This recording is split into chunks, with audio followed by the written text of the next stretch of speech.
Unity of effect ഇത് Edgar Allen പോയുടെ ഒരു തിയറിയാണ്. ഒരു പോയം അല്ലെങ്കിൽ ഷോർട്ട് സ്റ്റോറി ഒരു സിംഗിൾ എഫക്റ്റിനെ വായനക്കാരിൽ ഉണ്ടാക്കുന്നു. അതായത് ഒരു ഇമോഷണൽ എഫക്റ്റ്. ഒരു വർക്കിൻ്റെ ഫസ്റ്റ് മുതൽ ലാസ്റ്റ് വരെ ഒരേ ഇൻറ്റൻസിറ്റിയിൽ ആ ഇമോഷനെ കൊണ്ടുപോകാൻ കഴിയണം. ഫിയർ, മെലങ്കോളി, ഗ്രീഫ്, ടെറർ, സസ്പെൻസ് ഇവയൊക്കെ ആവാം.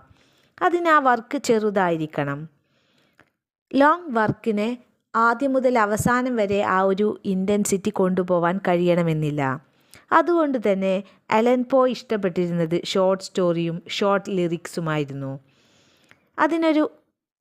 ഈ ഒരു വർക്കിനെ ഈ ഒരു ഇൻറ്റൻസിറ്റിയിൽ കൊണ്ടുപോകാൻ അതിൻ്റെ പ്ലോട്ട്, ക്യാരക്ടേഴ്സ്, ടോൺ, സെറ്റിംഗ് ഇവയെല്ലാം സ്ട്രെങ്തൻ ചെയ്യണം.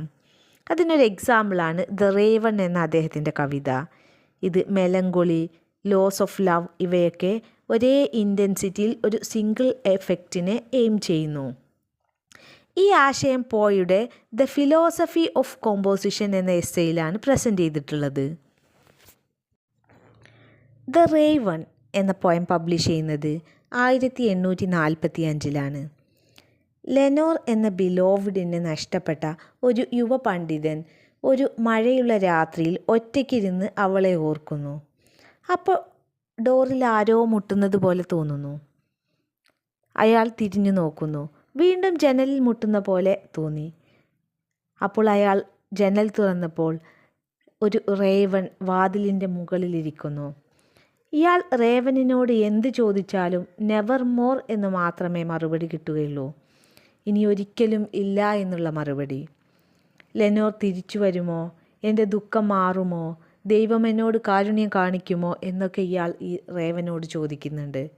എന്നാൽ നെവർ മോർ എന്നു മാത്രമാണ് ആ റേവനിൻ്റെ മറുപടി. അവസാനം വരെ ഈ ഒരു നിരാശ മാറ്റമില്ലാതെ തുടരുന്നു.